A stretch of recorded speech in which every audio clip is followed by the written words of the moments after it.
So Korrie, have you been successful, you think, at transforming your local library to some extent? So the librarian that I mentioned, Yeah. I've been going to our library for years. Okay. And I've actually had that librarian that I spoke of. I did an interview with him. He knows exactly where I stand. He knows that I'm a Christian, knows my platform, knows my website. And he asked me to be on the public library board. Oh, really? Wow. And yes. And so it is possible. And that's why I think it's so important, what we talked about first, about coming into our library with a completely different view, transforming the way that we look at those people, that it's so easy to look at them as the enemy instead of the mission field.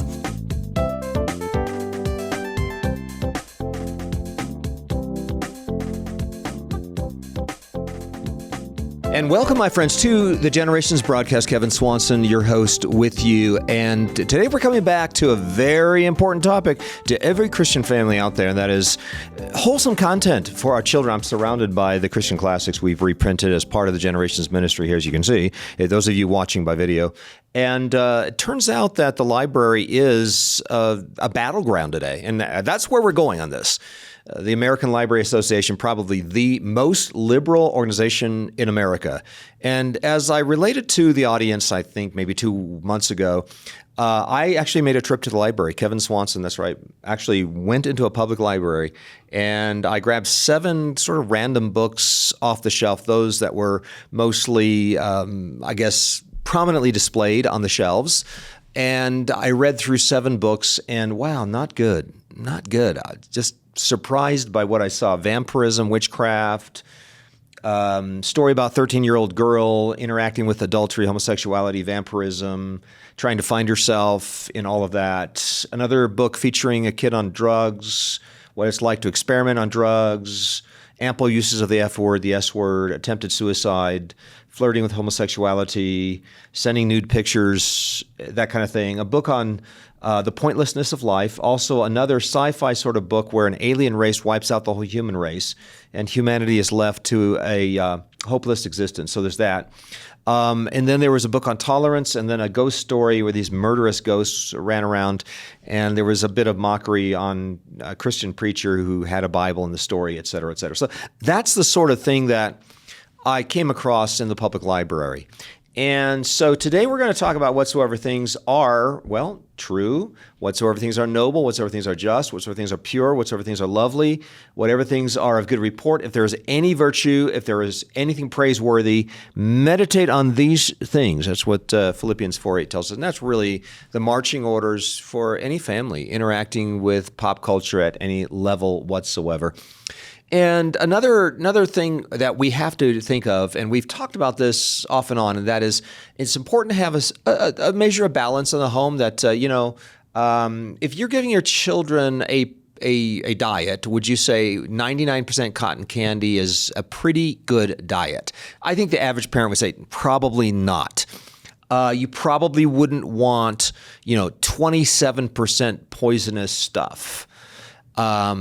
You're, in other words, when you think of your children's diet, you're probably thinking in terms of something healthy and something that's fairly balanced. So I guess that's really the best way to put this thing as parents consider what to do in terms of reading material, entertainment, fiction, nonfiction, whether reading, working, worship. What's the balance in life? Let's at least be thoughtful. Let's at least be intentional as parents.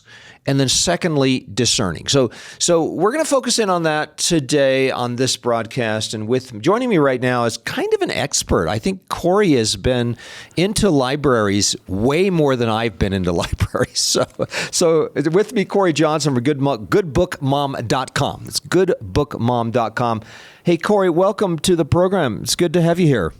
Kevin, thank you so much for having me. Yeah, I'm like shocked as I walk into our local library. And we live in one of the most conservative counties in Colorado. I mean, Colorado's not a great state, but we have a great county. But, there's like the LGBTQ thing. I think it was Pride Month. It would have been June, where I'm walking in and there's the Pride stuff all over. And all these books are like, wow, way off the deep end. Maybe it was a bit of a shock for me because I haven't been in a library for probably some 15 years. And but not all libraries created equal. I guess the ALA is liberal. The American Library Association, probably the most liberal organization in America, probably more so than the NEA. But what does that mean for your average library? Yeah, well, it's brave of you to, after not being at the library for 15 years, go during June. Yeah, exactly. So a little baptism by fire there. Right. But yeah, libraries there's definitely been an assault on them in the past 5, 6, 7, more than that. Probably last decade, but definitely turned up the heat since 2020. We have seen just a flood of LGBTQ, CRT, like pro books, like trickling. They sort of lingered in YA, and then 2020 opened the doors to a lot of things, but the short version is those things rushed down even into the toddler books. And we are now seeing sort of the repercussion of that and what that has done to the publishing. But each library is really in and of itself, each library system, depending on how big, some like larger cities will have, more than one campus. But each system really in and of itself can be sort of its own beast. But it's not hopeless. Christians don't have to just stand on the side and say, well, that's too bad. Let's give it up. That's almost where I was. So I think many are there. Yeah. What do you? I mean, I went through this library. I mean, of course, I had to scan some of it. I probably scanned 1,000 books. I went through all the biography trying to find one I would want to read. I couldn't find one. Didn't really want to read another one of Marilyn Monroe or Eminem. But then maybe 1,000 books. I found like 3 that I thought, okay, I might read these. Sure. Yeah. So the approach to your public library is going to depend on where it's at currently. Obviously, you're going to have a lot of librarians that have a very left-leaning, very LGBTQ pro worldview, but not all. There are conservative librarians out there. There actually are groups where they protect the identity of those librarians. Okay. Because they're kind of under the radar. Yeah, it's a hostile place for a conservative, let alone a Christian, to work. But when you come into your public library, I would love for Christians to view the public library completely differently than we have been, because really what the public library is it's a remarkably unique mission field. And the first people that we have to love and reach really are those librarians, because when it comes down to it, those librarians are image bearers. They're created in the image of God. And they need what we all need. They need Christ. And if we walk into our library with that in our mind, instead of walking in saying, this person is opposed to everything that I hold dear, walking in and saying, this person desperately needs the gospel. There's so many people here that desperately need the gospel. And what's so unique about the public library is that if you're, depending on the size of your library, you will be able to see the same librarians often when you visit. And it's an opportunity to build a relationship with a person that you would likely not encounter in your regular life, to pray for an opportunity to share the gospel with them, and come in, if that's the mindset we can start with, there's so much more that we can do that are easy tips that I'm excited to give you, but that's the biggest thing that I would like Christians to think of their public library. Yeah, it is for some a minefield, but it is still a mission field. And a lot of Christian families are readers, and homeschool families, obviously readers. And I don't have the data, but my guess is that it's probably a pretty high percentage of homeschoolers will frequent the libraries. Yeah, and what a lot of homeschoolers have begun to do, Christian homeschoolers, since 2020 really is avoiding going into their library. And I would say if that is how tumultuous your library is, that's a fine place to start, is to simply go on the website, request books, and then go in and pick them up. Okay, and you can do that. Anybody can do that. Yes, anybody can go on their public library's website, use their online catalog, see what books they have available. Usually there's also like a lending library aspect, so if they don't have it, oftentimes they can get it from other ones and send it to you. But it's really great if your library has it, because if you find a book that you said you found maybe 3 you'd like to read, but every one that we find at our public library that is, even just a wholesome book that we would want to stay around. The lifeblood of public library books is checkouts. And so every time I go into my public library, I will find a book or 2 that I don't have time to read then, but I want this to stay in my public library. And so I will check it out so that it stays. Okay, so it's a supply-demand thing. Yes. So usually yearly, the librarians will go through their book lists and see which ones have not been checked out or which ones have been checked out the least. And they will go through a process called weeding, where they remove those from their system and then order new books. And so if you have a book that, oftentimes classics, sit on the shelf at the public library. We want, a lot of Christian classics, maybe some of the ones that we hold dear, aren't getting checked out, but we want those to stay on the shelf. Check it out, because if they see, this was checked out 3 times in the last year. Well, we've got all these books that were not checked out at all, or were only checked out once. Every checkout is lifeblood for a library book. Wow. And that was the other thing, is I couldn't find a single classic. I mean, not just Christian classics. I'm talking about Shakespeare or Charles Dickens. I couldn't find any. Now, maybe there were some. I went to a second library actually later, maybe a week later. I had just happened to be downtown, Denver Metro. And I still couldn't find any classics. But then I went into the area where they were selling books, the coffee shop just up front. And they were selling out all the classics. Okay, so I thought, well, you get them cheap here, but evidently they pulled them off the shelf. So apparently people that's usually aren't. what happens. Books that they don't keep, they then sell. So if you see a book for sale that had been a library book, that's because it wasn't checked out. And so it's so important when you see a book on the shelf that you want to stay, that you check it out, even if at that moment you don't have time to read it. Continue to check out. Okay, so start on your computer and do searches. Yes. Okay. How do you find a good book, though? What how do you? And I know this is a big part of what you're doing on goodbookmom.com. Yeah. Well, that's a big question. I mean, there's so many ways that we can sort of do a little digging to find books that we would want our kiddos to read. We offer free book reviews. So if you have a book title, right now we're just 0 to 12 for kids books, hoping to expand to teens in the next couple of years. But there's a lot of books 0 to 12.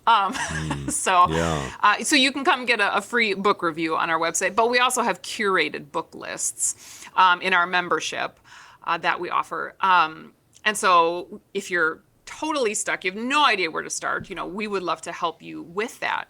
But on the library website, if you are looking for a title, depending on the system, there's a couple different systems that libraries use.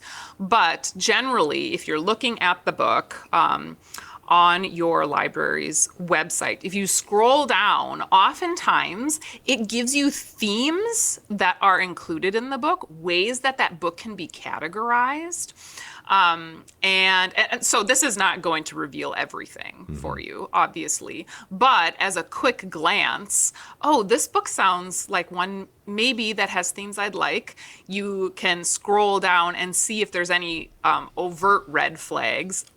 Oftentimes, like LGBTQ, anti-racism, those oftentimes are like keywords that will be linked. And so many times you can see those ahead of time just on your library's website. Now, that doesn't ensure, that the book itself is going to be stellar, but it's definitely a good place to start to help you weed those out. What about the rule of thumb that says, hey, anything written before 1950 is probably safer? Yeah, I would say there's been bad books written for all of time. Exactly. Yeah, exactly. Don't be naive on this. Yeah. Ever since Adam did that thing in the garden, we've had issues.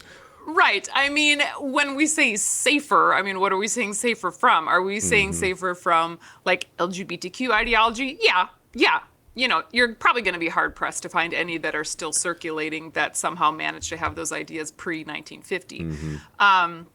But I wouldn't say necessarily that that's a free pass. I will say if your library has it and it's pre-1950, chances are good that it's like a modern classic or there's a reason that it's still around. Little more classic-y. Yes, right. Not necessarily saying that will give you a free pass, that's something, you want to hold every book up to Scripture. Regardless of when it was written or not. But if your library does carry it and it's pre-1950, it's probably worth at least exploring. I was surprised how many of the books are taking God's name in vain, the F word. Oh man, even in the 14-year-old category. Some pretty shocking stuff. Meaning that you could open up the book and within 10 seconds realize, you know what, this is just trash. There's a fair amount of the material that it seemed to me that you could classify it that way. Now, I was looking at, young adult books. Yeah. Unfortunately, sort of what I alluded to before, in 2020, we had YA has sort of always been this battleground where, what's appropriate for teens, what's not, and people sort of pushing the bounds of what we can get away with in YA. But I would say post-2020, what happened was we had all these ideologies start flooding the children's, the middle grade is considered ages 8 to 12. So the middle grade fiction, picture books, sort of something that we hadn't really seen in that volume and with such support. And like you said, when you granted you walked into your library in June. However, I know that there are many libraries that those kinds of books would be displayed in the picture book section year round, depending on, your library. Right. But yeah, and that's why the simple things that we can do in our libraries to cause change. If that's where your library is at, really, the simple things that you can do. And I always think if you think of your church and the people in it who regularly read, if every one of those people were intentionally doing these remarkably small things in the public library, what a change that would be. But instead, and I understand why, we have Christians just completely fleeing from the library instead. Instead of doing these things like checking out the good books that are already there, a lot of libraries actually have built into their budget money for patron requested titles. My library, I live in Minnesota, so I understand living in a liberal state. But my public library, which is run by an openly Marxist man, I've had many, many conversations with him. And I mean, and I consider him like a friend. I care about him Sure. deeply. I care about the state of his soul. And, but we can have conversations about these things. On our library's website, there is a button for you to request titles for your library to purchase. Oh, really? This is not unheard of. This is actually fairly common. Now, not every library will do this, but I think you would be surprised at how many do have money in their budget for patron requested titles. So check and see if that's available. Yeah. So Korrie, have you been successful, you think, at transforming your local library to some extent?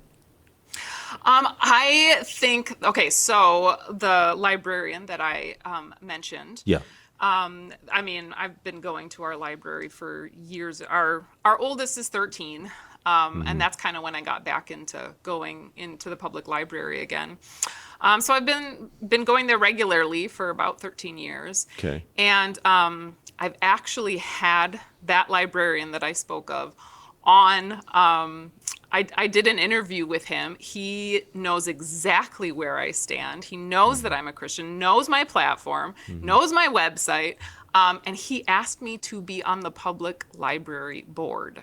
Oh, really? Wow. And yes, and so it is possible, and that's why I think it's so important. What we talked about first about coming into our library with a completely different view, transforming the way that we look at those people, that it's so easy to look at them as the enemy instead of the mission field.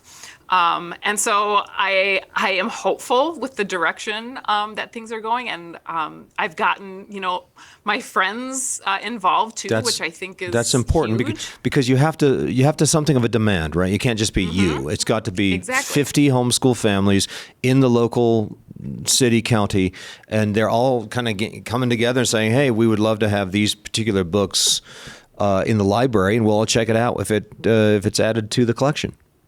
Right. And can you imagine if you had 50 homeschooling families coming in, having positive, respectful interactions with their librarians, saying, these are the kind of books that we would like.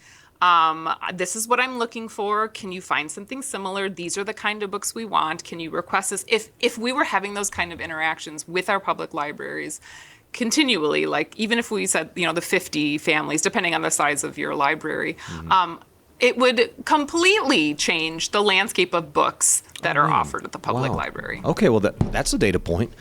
Now, okay, you're taking your 13-year-old into the local public library. You're probably not saying, just run out there, have fun, dive in.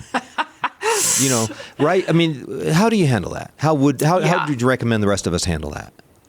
Yeah. So first, I would say I will not say you must bring your children into the public library. Each library will be different, and you have to be prayerful and mindful if you feel like your kids are ready to do that, or if you feel comfortable doing that. We have always beforehand prepared our children. We have brought our children since they were young, but since they were young, we have said, okay, this is what the library does. This is how it operates.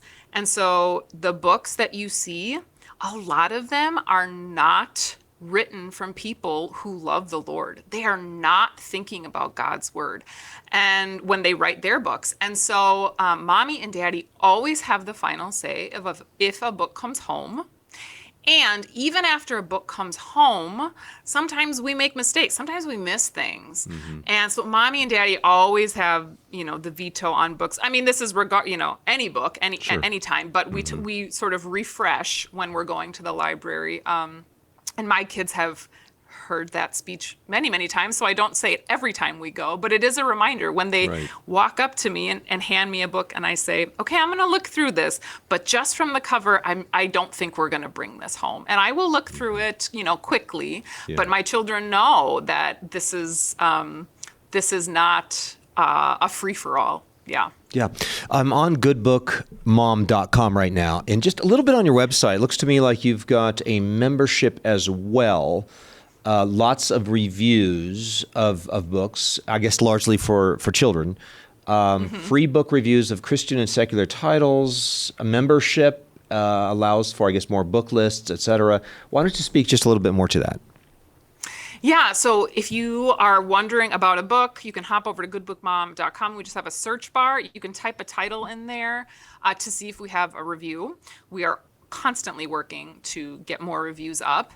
And we try to be really thorough, however brief, so that as a parent, you can get all the information you'd want to know ahead of time, but it's not going to take you 15 minutes to read the review of one book that you're wondering about. Our membership is, we have a monthly version and a yearly version. And these get you access to our curated book lists. And so we have books for kids 0 to 12. We have both secular and Christian book lists. We have books that you can bring to your library, or a list that you can bring to your library. Lists, like our most recent one was Christian fiction, middle grade Christian fiction. And then we have one that's coming up next month, in September, that's middle grade fiction for boys, specifically that you can bring to your library. And we have read everything ahead of time. So lots of lists that are available for our members. And then we actually also offer a biblical alternative to scholastic book orders. And that's for families, it's for co-ops, it's for churches, for Christian schools, anybody that would just be interested in seeing what's coming out in Christian titles. We send out a digital magazine 4 times a year. And then if you have an organization, it can be used as a fundraiser for your organization to purchase books. Well, Korrie, I know this is like every other family is writing into us saying, give me your book list. And we have these short book lists that we provide for free.